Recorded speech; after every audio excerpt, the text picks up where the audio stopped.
ಕಾಸಿದ್ದರೆ ಕಟ್ಟಬಹುದು ರಾಜ್ಯವನ್ನೇ, ಇದ್ದಲ್ಲಿಯೇ ಕೊಳ್ಳಬಹುದು ಲೋಕವನ್ನೇ.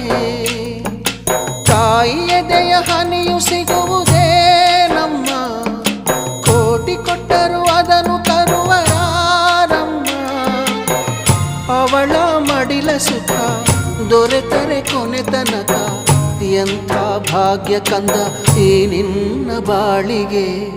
ಹೆತ್ತವಳು ಯಾರಮ್ಮ, ಹೊತ್ತವಳು ಯಾರಮ್ಮ, ಅವಳಿದೆ ಅಮೃತದೇ ಉತ್ತರವು ಇದೆಯಮ್ಮ.